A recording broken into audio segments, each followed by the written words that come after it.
Has your opponent ever castled queenside against you in the Philidor, and you got destroyed by a crazy kingside attack, and you wondered what I would do? Well, in today's chess game I have in front of me, we have a really cool game where I played a 1700-ish player, where my opponent was going for a huge attack on the kingside, but I teach you guys how I navigate through these situations and always end up on top. So this was a really fascinating game between me and La Tenator over here.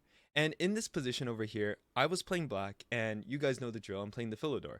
So in this position, e4, d6, pawn d4, I play knight f6, I'm attacking that e4 pawn, telling that e4 pawn, hey, you better go away, what you gonna do? And so he plays knight c3, he defends, I play knight bd7. My opponent plays pawn f3, and in this position, you should know that pawn f3 has some malicious intentions. Whenever you see this, you should be thinking to yourself, English attacking the knight or defense. That's an opening I used to play when I was younger, but the idea here is simple. Your opponent's trying to play f3, g4, h4, bishop e3, queen d2, castle queenside, and explode your king. Uh-oh. So, when your opponent plays f3, they kind of tell you what they're trying to do. And so, in this position, I'm prepared. I play e5 anyways. And after e5, my opponent plays bishop e3, I play bishop e7, they play bishop d3, not the best move in this position. You're supposed to not develop the bishop because it takes too much time to do so. I play c6, they play knight to e2, I play pawn to b5. As you guys can see, I'm ready for my opponent castling on the queen side. My queenside attack is so much faster than the kingside attack, and the best thing in the Philidor, this is what we usually do anyways. This is what I like to call the crab attack. Because right now, I have my pinchers ready to come pinch my opponent's knights. And so in this position, queen d2, I play a5, moves are coming in, and he plays pawn g4. And knight b6 is the number one tip I want you guys to learn. This knight b6 move is so important. Whenever your opponent is threatening to play g5, you gotta play knight b6. If there's one thing you learned in this video today, it's play knight b6 with the idea if your opponent plays g5, you play your knight to d7. Now here it recommends go to h5, but knight to d7 is the reason why you put it on b6, the other knight to b6. It's so this knight can go to c4 in positions where the bishop's not here, and also so this knight can hop back to d7 and be safe. They play knight to g3, he's trying to play pawn knight to f5 in this position, but black is already a little bit advantageous here. I take on d4, he takes back, I take the pawn.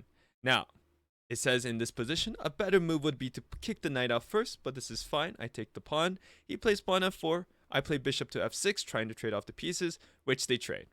We take back, and they castle queenside. And so in this position, now we kick out the knight.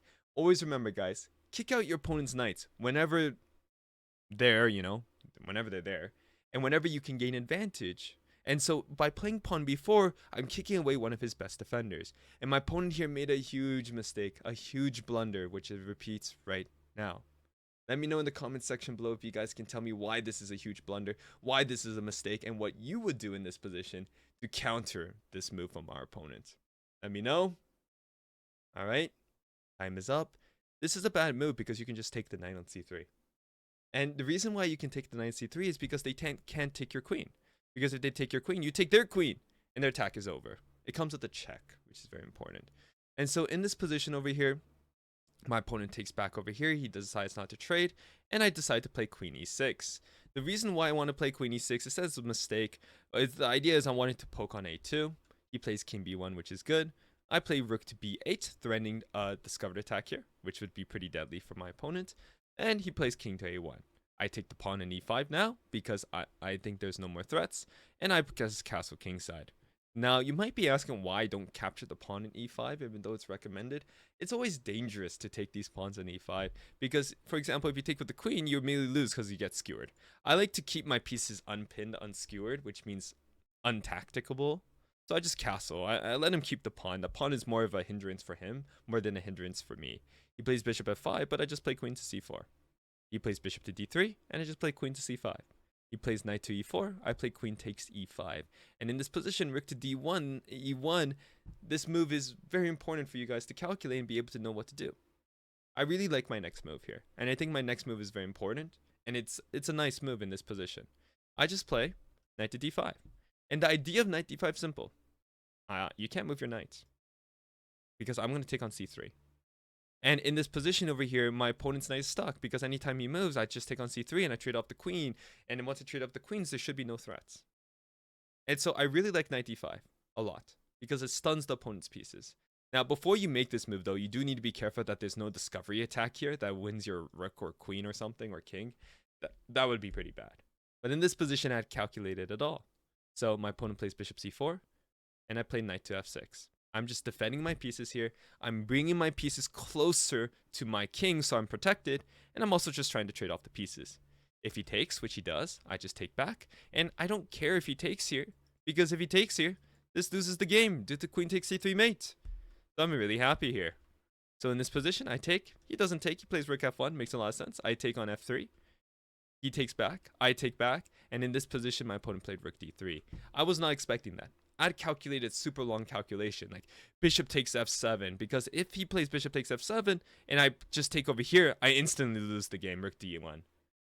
Let me know in the comments section below if you've lost to a move like this before. Ooh, spooky. But I had already planned to just play king h8, and I win the game still. Now, the other move here that I had planned was rook to over here.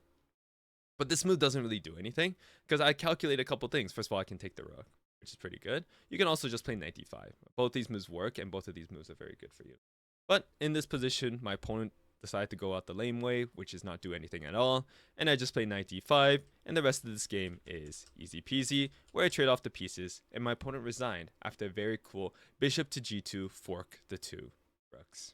Click this video above, where I show you guys what I did in order to help me get my National Master title quickly.